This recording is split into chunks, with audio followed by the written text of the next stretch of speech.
Hello everyone, welcome back to Neo Home Tuition. എല്ലാവരും സുഖമായിരിക്കാന്ന് വിചാരിക്കുന്നു. All right, cool. So miss ഇന്ന് first ഒരു ക്വസ്റ്റ്യൻ ചോദിക്കട്ടെ. ആസ് യൂഷ്വൽ ക്വസ്റ്റ്യൻ ചോദിച്ചിട്ട് നമുക്ക് ക്ലാസ്സിലോട്ട് കയറുന്നാലോ? Okay. Which country would you find Mount Kilimanjaro? നമ്മുടെ യന്തിരൻ സിനിമയിലൊക്കെ കിളിമഞ്ചാരോ പാട്ട് കേട്ടിട്ടില്ലേ? സോ ആ കിളിമഞ്ചാരോ ഏത് കൺട്രിയിലാണ് അത് കാണുക എന്നാണ് ചോദിക്കുന്നത്. സോ എല്ലാവരും ആൻസേഴ്സ് റെഡി ആക്കി വെച്ചോ. ആൻഡ് അതിന് മുന്നേ മിസ്സിന് ഒരു കാര്യം കൂടെ ചോദിക്കാനുണ്ട്. നമ്മുടെ നിയോ ഹോം ട്യൂഷൻ്റെ ലൈവ് സെഷൻസ് എല്ലാ ദിവസവും രാവിലെ 8 മണി മുതൽ സ്റ്റാർട്ട് ചെയ്യുന്നുണ്ട്. സോ നിങ്ങൾ എന്ത് ചെയ്യുക, താഴെ കാണുന്ന ലിങ്കിൽ അല്ലെങ്കിൽ താഴെ കമൻറ്റ് ബോക്സിൽ പിൻ ചെയ്ത് വെച്ചിട്ടുള്ള ലിങ്ക് എല്ലാ ഫ്രണ്ട്സിനും ഷെയർ ചെയ്യുക. ആൻഡ് നിങ്ങളും നിങ്ങളുടെ ഫ്രണ്ട്സും നമ്മുടെ എല്ലാ ലൈവ് സെഷൻസിലും അറ്റൻഡ് ചെയ്യുക. All right, okay, cool. അപ്പോൾ നമുക്ക് ക്വസ്റ്റ്യൻ ചോദിച്ചു കഴിഞ്ഞു, ക്വസ്റ്റ്യൻ ആൻസർ കണ്ടുപിടിക്കുക. ആൻഡ് നമുക്ക് ക്ലാസ് സ്റ്റാർട്ട് ചെയ്താലോ? കഴിഞ്ഞ ക്ലാസ്സിൽ നമ്മൾ എന്തൊക്കെയായിരുന്നു പറഞ്ഞിട്ടുണ്ടായിരുന്നേ? കഴിഞ്ഞ ക്ലാസ്സിൽ നമ്മൾ പറഞ്ഞിട്ടുണ്ടായിരുന്നത് സൊല്യൂഷൻസിനെ കുറിച്ചാണ്. സൊല്യൂഷൻ സോളിഡ് ഇൻ ലിക്വിഡ് ഒക്കെ പറഞ്ഞിട്ടുണ്ടായിരുന്നു. പഞ്ചസാര വെള്ളമൊക്കെ ഓർത്ത് വയ്ക്കാൻ മിസ് പറഞ്ഞത് ഓർക്കുന്നുണ്ടോ? Yes, all right. അപ്പൊ ഇന്ന് നമ്മൾ പറയുന്നത് എന്താണ്? ഇന്ന് നമ്മൾ പറയുന്നത് sorry yes, solubility of gas in ലിക്വിഡിന്റെ കാര്യമാണ്. എന്താണ് solubility of gas in liquid? ഇന്നലെ നമ്മൾ എന്തായിരുന്നു പറഞ്ഞേ? സോളിഡ് ഇൻ ലിക്വിഡ് ആണ്. സോളിഡ് ലിക്വിഡ്, അതായത് വെള്ളത്തിൽ പഞ്ചസാര ഇട്ട കഥയാണ് ഇന്നലെ പറഞ്ഞിട്ടുണ്ടായിരുന്നത് അല്ലേ? ഇന്ന് നമ്മൾ പറയാൻ പോകുന്നത് എന്താണ്? ഗ്യാസ് ഇൻ ലിക്വിഡ് ആണ്. സോ ഗ്യാസ് ഇൻ ലിക്വിഡ് എന്ന് പറയുമ്പോൾ തന്നെ എൻ്റെ കുട്ടികളുടെ മനസ്സിൽ ഓർമ്മ വരേണ്ട ഒരു കാര്യം, ഗ്യാസ് ഇൻ ലിക്വിഡ് എന്താണ്? Yes, exactly, soda water. Soda, ഒരു കുപ്പി സോഡയുടെ കാര്യമാണ് എൻ്റെ കുട്ടികളുടെ മനസ്സിൽ ഇന്ന് ഓർമ്മ വരേണ്ടത്. എങ്ങനെയാണ് നമ്മൾ സോഡ ഉണ്ടാക്കാറ് എന്ന് പറഞ്ഞാൽ? എങ്ങനെയാണ് സോഡ ഉണ്ടാക്കാറ്? എക്സാക്ട്ലി, യെസ്, വാട്ടറിൽ നമ്മൾ കാർബൺ ഡൈ ഓക്സൈഡ് മിക്സ് ചെയ്തിട്ടാണ് സോഡ ഉണ്ടാക്കുക അല്ലേ? സോ അതുകൊണ്ടാണല്ലോ സോഡ പൊട്ടിക്കുമ്പോൾ എന്ന് പറഞ്ഞിട്ട് പദ വരുന്നത്. ആ പദം എന്താണ് actually? Carbon dioxide gas പുറത്തോട്ട് വരുന്നതാണ്. എല്ലാ കാർബണേറ്റഡ് ഡ്രിങ്ക്സിലും, നമ്മുടെ പെപ്സി ആയിക്കോട്ടെ, സെവനപ്പ് ആയിക്കോട്ടെ, എല്ലാ കാർബണേറ്റഡ് ഡ്രിങ്ക്സിലും ഉള്ളത് ഏത് ഗ്യാസ് ആണെന്ന് ചോദിച്ചു കഴിഞ്ഞാൽ ഏതാണ്? യെസ്, എക്സാക്ട്ലി, അത് കാർബൺ ഡൈ ഓക്സൈഡ് ഗ്യാസ് ആണ്. ഓക്കെ, സോ മിസ് ഒരു doubt. Carbon dioxide gas ആണ് അല്ലെ? നമ്മൾ എക്സേൽ ചെയ്യുമ്പോൾ പുറത്തോട്ട് വരുന്നതും കാർബൺ ഡൈ ഓക്സൈഡ് ആണ്. സോ അങ്ങനെയാണെങ്കിൽ ഒരു കുപ്പി വെള്ളം എടുത്തിട്ട് മിസ്സിന് കുറച്ച് ഊതിയാൽ പോരെ? കുറച്ച് നന്നായി ഊതിയാൽ പോരെ? അങ്ങനെയാണെങ്കിൽ എന്താണ്, അത് സോഡ വാട്ടർ ആയിട്ട് മാറുമോ? നിങ്ങൾ എല്ലാവരും ട്രൈ ചെയ്ത് നോക്കി, അങ്ങനെ നമുക്ക് സോഡ വാട്ടർ ഉണ്ടാക്കാൻ പറ്റുമോ എന്നുള്ളത്. എന്ന് മണ്ടത്തരം മിസ്സേ പറയണേ അല്ലേ? നമുക്ക് അങ്ങനെ സോഡ വാട്ടർ ഉണ്ടാക്കാൻ പറ്റുമോ? ഇല്ല. നമുക്ക് എന്ത് വേണം? നമുക്ക് ഹൈ പ്രഷർ വേണം. Very good. നമുക്ക് ഹൈ പ്രഷറിൽ carbon dioxide gas fill ചെയ്തെങ്കിൽ മാത്രമേ, അല്ലെങ്കിൽ കാർബൺ ഡൈ ഓക്സൈഡ് ഗ്യാസ് വാട്ടറിൽ മിക്സ് ചെയ്തെങ്കിൽ മാത്രമേ അതെന്തായിട്ട് മാറുള്ളൂ? അത് അത് സോഡ വാട്ടർ ആയിട്ട് മാറുള്ളൂ. റൈറ്റ്? Yes, exactly. സോ ഇന്ന് നമ്മൾ പറയാൻ പോകുന്നത് solubility of gas in liquid. Gas എങ്ങനെയാണ് ലിക്വിഡിൽ സോലുബിൾ ആവുക എന്നുള്ളതാണ്. അതിന് ഡിപ്പെൻഡ് ചെയ്യുന്ന ഫാക്ടേഴ്സ് ആണ്. ഇന്നലെ നമ്മൾ സോളിഡ് ഇൻ ലിക്വിഡ് പറഞ്ഞ സമയത്തും, കഴിഞ്ഞ ക്ലാസ്സിൽ നമ്മൾ സോളിഡ് ഇൻ ലിക്വിഡ് പറഞ്ഞ സമയത്തും നമ്മൾ പറഞ്ഞിട്ടുണ്ടായിരുന്നു 3 ഫാക്ടേഴ്സ് ആണ് അതിനെ ഡിപ്പെൻഡ് ചെയ്യുന്നത്. ഒന്ന് nature of solute and solvent. നമ്മൾ എടുക്കുന്ന സോല്യൂട്ട് എന്താണ്, നമ്മൾ എടുക്കുന്ന സോൾവെന്റ് എന്താണ്, ലൈക്ക് ഡിസോൾവ് ലൈക്ക് ഒക്കെ പറഞ്ഞിട്ടുണ്ടല്ലോ. സെയിം കാര്യം ഇവിടെയും അപ്ലിക്കബിൾ ആണ്. ഓക്കെ. രണ്ടാമത്തെ കേസാണ് ടെമ്പറേച്ചർ. ഓക്കെ, ടെമ്പറേച്ചറിൽ നോക്കിക്കേ, solubility of gas in liquid decreases with increasing temperature. ഞാനൊരു കുപ്പിയിൽ എന്ത് ചെയ്യുന്നു? സോഡ എടുക്കുന്നു. സോഡയെ ഞാൻ ചൂടാക്കുന്നു. ഓക്കെ, ഇമാജിൻ, സോഡ ബോട്ടിലിനെ ഞാൻ ചൂടാക്കുന്നു. എന്താ സംഭവിക്കുക? ആ ചൂടാക്കി കഴിഞ്ഞാൽ ആ കാർബൺ ഡൈ ഓക്സൈഡ് എല്ലാം കൂടെ പുറത്തോട്ട് അങ്ങ് വരും അല്ലേ? കാർബൺ ഡൈ ഓക്സൈഡ് ഒന്നും അവിടെ നിൽക്കാൻ പോകുന്നില്ല, അതെല്ലാം കൂടെ പൊട്ടിത്തെറിച്ച് പുറത്തോട്ട് വരും. അതാണ് സംഭവിക്കുക. ആക്ച്വലി കാർബൺ ഡൈ ഓക്സൈഡ് പുറത്തോട്ട് വരിക എന്ന് പറയുമ്പോൾ എന്താ നടക്കുന്നത്? സോലുബിലിറ്റി കുറയല്ലേ? അതിനകത്ത് ലയിച്ചിട്ടുള്ള എല്ലാം കൂടെ പുറത്തോട്ടല്ലേ പോകുന്നത്? വിച്ച് മീൻസ് സോലുബിലിറ്റി ഡിക്രീസ് ചെയ്യുന്നു. സോ അതിൽ നിന്ന് നമുക്ക് മനസ്സിലാക്കാം, ടെമ്പറേച്ചർ കൂടുന്ന സമയത്ത് solubility of gas in liquid കുറയുകയാണ് ചെയ്യുന്നത്. എന്താണ്? ടെമ്പറേച്ചർ കൂടുന്ന സമയത്ത് solubility of gas in liquid കുറയുകയാണ് ചെയ്യുന്നത്. അപ്പൊ ആരും എന്ത് ചെയ്യരുത്? പോയിട്ട് സോഡ എടുത്ത് ചൂടാക്കാൻ നിൽക്കരുത്. അതുകൊണ്ടാണ് സോഡ എപ്പോഴും എന്ത് ചെയ്യുന്നത്? തണുപ്പിച്ച് വെക്കുന്നത്. ഓൾറൈറ്റ്. ഇനി പ്രഷറിന്റെ കേസിലോ, നേരത്തെ നമ്മൾ പറഞ്ഞിട്ടുണ്ടായിരുന്നു പ്രഷറിൽ സോളിഡും ലിക്വിഡും പ്രത്യേകിച്ച് റോളൊന്നുമില്ല, കാരണം സോളിഡും ലിക്വിഡും ഹൈലി ഇൻകംപ്രസിബിൾ ആണ് എന്നുള്ളത്. പക്ഷെ പ്രഷർ അങ്ങനെയാണോ? ഗ്യാസിന്റെ കേസിൽ അങ്ങനെയാണോ? അല്ല, ഗ്യാസ് ഈസ് ഹൈലി കംപ്രസിബിൾ അല്ലേ? സോ നോക്കിക്കേ, പ്രഷർ കൂടിക്കഴിഞ്ഞാൽ സോലുബിലിറ്റി കൂടുകയാണ് ചെയ്യുന്നത്. അതുകൊണ്ടല്ലേ നമ്മൾ ഹൈ പ്രഷറിൽ കാർബൺ ഡൈ ഓക്സൈഡ് ഗ്യാസ് വാട്ടറുമായിട്ട് മിക്സ് ചെയ്ത് സോഡ വാട്ടർ ഉണ്ടാക്കുന്നത് ഹൈ പ്രഷറിലാണെന്ന് മിസ് പറഞ്ഞ ഓർമ്മ വന്നിട്ടോ? കാരണം എന്താ? പ്രഷർ കൂടുമ്പോൾ സോലുബിലിറ്റി കൂടുന്നു. പ്രഷർ കുറഞ്ഞു കഴിഞ്ഞാൽ കൂടിക്കഴിഞ്ഞാൽ സോലിബിലിറ്റി കുറയുന്നു. സോ പ്രഷറും സോലിബിലിറ്റിയും എന്താണ്? ദാറ്റ് ഈസ് ഡയറക്ട്ലി പ്രൊപ്പോർഷണൽ ആണ്. ഒന്ന് കൂടിക്കഴിഞ്ഞാൽ മറ്റേതും കൂടും, ഒന്ന് കുറഞ്ഞു കഴിഞ്ഞാൽ മറ്റേതും കുറയും. ഇനി നോക്കിക്കേ, ഇതെന്താണ്? ഇത് എക്സ് അല്ല, ഇത് കൈ ആണ്. അത് നമ്മുടെ മോൾ ഫ്രാക്ഷൻ അല്ലെങ്കിൽ സോലിബിലിറ്റിയെ ഡിനോട്ട് ചെയ്യാൻ വേണ്ടി യൂസ് ചെയ്യുന്നതാണ്. So P is directly proportional to chi, which means P is directly proportional to solubility. Clear ആണല്ലോ? ഈ തന്നിട്ടുള്ള ഈ ഒരു സ്റ്റേറ്റ്മെന്റ് ആണ്, അല്ലെങ്കിൽ ഈ ഒരു റിലേഷൻ തന്നെയാണെടാ നമ്മുടെ ഹെൻറീസ് ലോ എന്ന് പറയുന്നത്. ഇത്രയും ഈസിയാണ്. ഹെൻറീസ് ലോ എന്താണ്? Pressure is directly proportional to എന്താണ്? സോലിബിലിറ്റി. പ്രഷർ കൂടി കഴിഞ്ഞാൽ സോലിബിലിറ്റി കൂടും. അപ്പൊ നമുക്ക് എന്താണ് ഹെൻറീസ് ലോ എന്നുള്ള സ്റ്റേറ്റ്മെന്റ് ഒന്ന് നോക്കിയാലോ? ഓൾ റൈറ്റ്, ഹെൻറീസ് ലോയുടെ സ്റ്റേറ്റ്മെന്റ് ഇവിടെ തന്നിട്ടുണ്ട്. എല്ലാവരും ഒന്ന് വായിച്ചു നോക്കിക്കേ. Yes, the law states that at a constant temperature, എന്താണ്? ടെമ്പറേച്ചർ കോൺസ്റ്റന്റ് ആയിരിക്കണം, ടെമ്പറേച്ചർ വേരി ചെയ്യാൻ പാടില്ല. The solubility of gas in liquid is directly proportional to the pressure of the gas present above the surface of the liquid or solution, which means temperature constant ആണെങ്കിൽ solubility of gas in liquid എന്ന് പറയുന്നത് എന്തിന് directly proportional ആണ്?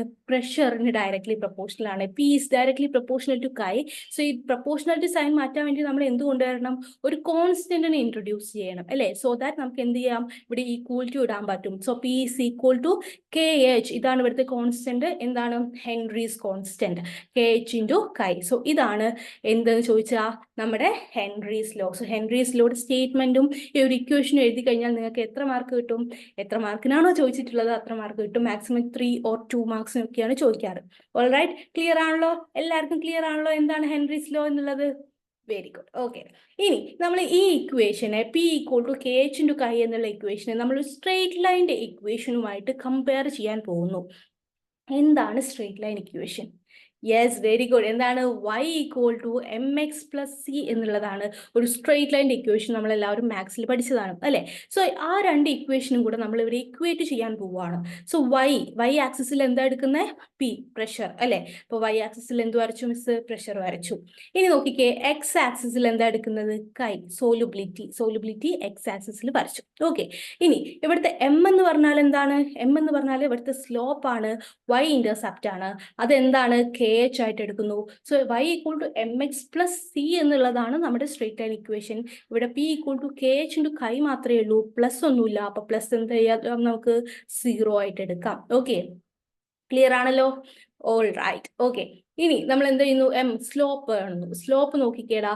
Slope ഇതിൽ A B രണ്ട് വര miss വരച്ചിട്ടുണ്ടാകും. ഇതിനനുസരിച്ച് രണ്ട് lines വരച്ചിട്ടുണ്ട്, രണ്ട് ഗ്രാഫ് വരച്ചിട്ടുണ്ട്, റൈറ്റ്? സോ ഇതിൽ ഏതിനാണ് സ്ലോപ്പ് കൂടുതൽ? എക്കാണോ സ്ലോപ്പ് കൂടുതൽ, ബിക്കാണോ സ്ലോപ്പ് കൂടുതൽ? പെട്ടെന്ന് പറഞ്ഞേ, എക്കാണോ ബിക്കാണോ? Right, very good. എ ആണ്. എ ഇത്ര സ്ലോപ്പേ ഉള്ളൂ, അല്ലെ? പക്ഷെ ബി ആണെങ്കിലോ? ബി ഇത്രയും സ്ലോപ്പ് ഉണ്ട്, വിച്ച് മീൻസ് ബി ആണ് കുറച്ചുകൂടെ ചെരിഞ്ഞിരിക്കുന്നത്, അല്ലെ? സോ നമുക്ക് എന്ത് പറയാൻ പറ്റും? ബി ആണ് ഇവിടെ സ്ലോപ്പ് കൂടുതലായിട്ടുള്ളത്. സോ നമ്മൾ എന്ത് ചെയ്യുന്നു? നമ്മൾ ഈ സ്ലോപ്പിനനുസരിച്ച് കെ എച്ച് വാല്യൂ നോക്കുന്നു. കെ എച്ച് വാല്യൂ നോക്കിക്കഴിയുമ്പോൾ ബിയുടെ ഈ ഗ്രാഫിലോട്ട് നോക്കുക, ബിയുടെ കെ എച്ച് വാല്യൂ ബി ഇത്ര മാത്രമേ സോലുബിൾ ആയിട്ടുള്ളൂ. പക്ഷേ എ ആണെങ്കിലോ? എ ഇത്രയും സോലുബിൾ ആണ്, which mean K H value കൂടുന്നതിനനുസരിച്ച് നമ്മുടെ സോലുബിലിറ്റി എന്താ ചെയ്യുന്നത്? കുറയുകയാണ് ചെയ്യുന്നത്. മനസ്സിലായോ? കെ എച്ച് ഇത്ര ഉണ്ട് എന്നുണ്ടെങ്കിൽ ബി ഇത്ര മാത്രമേ സോലുബിൾ ആയിട്ടുള്ളൂ, അല്ലെ? എക്സ് ആക്സിസിൽ. പക്ഷേ കെ എച്ച് വാല്യൂ എയിലോട്ട് നോക്കിക്കഴിഞ്ഞാൽ എ ഇത്രയും സോലുബിൾ ആണ്, which means K H value solubility inversely proportional ആണ്. ഒരാൾ കൂടിക്കഴിഞ്ഞാൽ മറ്റാൾ കുറയാണ് ചെയ്യുന്നത്. കെ എച്ച് വാല്യൂ കൂടിക്കഴിഞ്ഞാൽ സോലുബിലിറ്റി കുറയുന്നു. സോ നോക്കിക്കേ, higher the value of K H at a given pressure the lower the solubility of the gas in the liquid.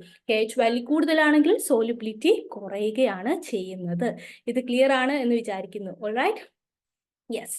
നോക്കിക്കേ, നേരത്തെ പറഞ്ഞ അതേ കാര്യം തന്നെയാണ് മിസ് ഇവിടെ പറയുന്നത്. നോക്കിക്കേ, value of K H depends on the nature of the gas and the temperature. ഇനി കെ എച്ച് വാല്യൂ ഇൻക്രീസ് ചെയ്യുകയാണെങ്കിൽ എന്താ ചെയ്യുന്നത്? സോലുബിലിറ്റി കുറയുകയാണ് ചെയ്യുന്നത്. The temperature increases, solubility of gas in liquid decreases. Temperature കൂടിക്കഴിഞ്ഞാൽ സോലുബിലിറ്റി എന്താ ചെയ്യുക? കുറയാണ് ചെയ്യുക. ഇനി മിസ് ഒരു ക്വസ്റ്റ്യൻ ചോദിക്കാം. നമ്മുടെ മീൻ അക്വാട്ടിക് സ്പീഷീസ് അത് ചൂടുവെള്ളത്തിലാണോ സ്റ്റേബിൾ ആയിട്ട് നിൽക്കുക, അതോ നോർമൽ ഓർ കോൾഡ് വാട്ടറിലാണോ? മീനൊക്കെ ചൂടുവെള്ളത്തിലാണോ നിൽക്കുക, അതോ കോൾഡ് വാട്ടറിൽ, നോർമൽ വാട്ടറിലാണോ? എക്സാക്ട്ലി, അല്ലെ? കോൾഡ് വാട്ടർ, നോർമൽ വാട്ടറിലാണ് മീനൊക്കെ കൂടുതൽ കാലം ആയുസ് ഉണ്ടാവുക, അല്ലെ? ചൂടുവെള്ളത്തിൽ ഇട്ട് കഴിഞ്ഞാൽ എന്താ സംഭവിക്കുക? ചൂടുവെള്ളം നോട്ട് മീൻസ് തിളച്ച വെള്ളത്തിൽ പൊള്ളി മരിച്ചു പോകുന്നല്ല മിസ് ഉദ്ദേശിക്കുന്നത്. ചൂടുവെള്ളത്തിൽ എന്താ സംഭവിക്കുക? ടെമ്പറേച്ചർ കൂടുതലാണ് അല്ലേ? അതുകൊണ്ടാണല്ലോ ചൂടുവെള്ളം എന്ന് പറയുന്നത്. സോ ടെമ്പറേച്ചർ കൂടുതലാവുമ്പോൾ അതിൽ അടങ്ങിയിട്ടുള്ള ഡിസോൾഡ് ഓക്സിജന്റെ അളവ്, സോലുബിലിറ്റി ഓഫ് ഓക്സിജൻ എന്തായിരിക്കും? കുറവായിരിക്കും. സോ നമ്മളിപ്പോൾ പഠിച്ചല്ലേ ഉള്ളൂ, ടെമ്പറേച്ചർ കൂടിക്കഴിഞ്ഞാൽ സോലുബിലിറ്റി കുറവായിരിക്കും. സോ ചൂടുവെള്ളമാണെങ്കിൽ അതിൽ ഓക്സിജന്റെ സോലുബിലിറ്റി കുറവായിരിക്കും. So amount of dissolved oxygen വളരെയധികം കുറവായിരിക്കും. പക്ഷെ നോർമൽ വാട്ടർ ആണെങ്കിലോ ടെമ്പറേച്ചർ കൂടുതലല്ല, നോർമലാണ്. സോ സോലുബിലിറ്റിയും ഓക്കെയാണ്, വിച്ച് മീൻസ് ഓക്സിജൻ എന്തുണ്ടാവും? ആവശ്യത്തിന് ഉണ്ടായിരിക്കും. സോ അതുകൊണ്ടാണ് നമ്മൾ എന്ത് പറയുന്നത്? Aquatic species is more comfortable in called water than in warm water എന്ന് പറയുന്നത്. ക്ലിയർ ആണല്ലോ? എക്സാമിന് വരുന്ന ഒരു ക്വസ്റ്റ്യൻ ആണ്, എല്ലാവർക്കും ക്ലിയർ ആണെന്ന് വിചാരിക്കുന്നു. ഓക്കെ, ഇനി ഹെൻറീസ് ലോ എന്താ നമ്മൾ പഠിച്ചു കഴിഞ്ഞു. ഹെൻറീസ് ലോന് ഗ്രാഫ് വരച്ചു കഴിഞ്ഞു, ഇക്വേഷൻ പഠിച്ചു കഴിഞ്ഞു, ഒക്കെ കഴിഞ്ഞു. ഇനി applications of Henry's law. Henry's ലോന്റെ അപ്ലിക്കേഷൻസ് എന്തൊക്കെയാണ് എന്നുള്ളത്. ഫസ്റ്റത്തെ കേസ് ഇതാ, നമ്മുടെ കാർബണേറ്റഡ് ഡ്രിങ്ക്സ് നമ്മൾ പറഞ്ഞു കഴിഞ്ഞു അല്ലേ. കാർബണേറ്റഡ് ഡ്രിങ്ക്സ് ആയിട്ടുള്ള പെപ്സി, കൊക്കക്കോള, 7up എല്ലാം, നമ്മുടെ സോഡ വാട്ടർ എല്ലാം എന്താണ്? ഹൈ പ്രഷറിലാണ് ഫില്ല് ചെയ്തിരിക്കുന്നത്, ഹൈ പ്രഷറിലാണ് സീൽ ചെയ്തിരിക്കുന്നത്. വിച്ച് മീൻസ് പ്രഷർ കൂടിക്കഴിഞ്ഞാൽ എന്തായിരിക്കും? സോലിബിലിറ്റി കൂടുതലായിരിക്കും അല്ലേ. നമ്മൾ നേരത്തെ പറഞ്ഞ സെയിം കാര്യം തന്നെ. അത് എവിടെ അപ്ലിക്കബിൾ ആണ്? നമ്മുടെ കാർബണേറ്റഡ് ഡ്രിങ്ക്സിന്റെ കേസിൽ അപ്ലിക്കബിൾ ആണ്. സോ അതെന്താണ്? ഹെൻറീസ് ലോയുടെ ഒരു മേജർ അപ്ലിക്കേഷൻ ആണ്. രണ്ടാമത്തത്, ഓക്കെ, ഇതാരാണ് ഈ ഫോട്ടോയിൽ കാണുന്നത്?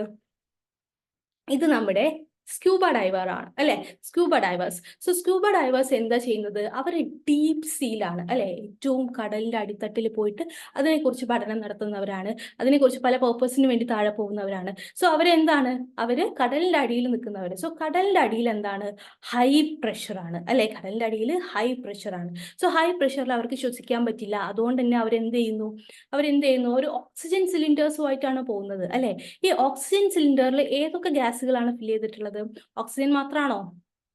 അല്ല, ഓക്സിജൻ മാത്രമല്ല, എന്താ ഫില്ല് ചെയ്യുന്നത്? നൈട്രോജൻ ഗ്യാസ് കൂടെ ഫില്ല് ചെയ്യുന്നുണ്ട്.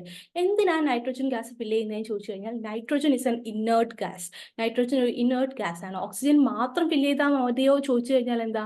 ഓക്സിജൻ ആവുമ്പോൾ ഈ ഹൈ പ്രഷർ ഒക്കെ വരുന്ന സമയത്ത്, പ്രഷർ ഡിഫറൻസ് ഒക്കെ വരുന്ന സമയത്ത് അത് പൊട്ടിത്തെറിക്കാൻ സാധ്യത കൂടുതലാണ് അല്ലെ.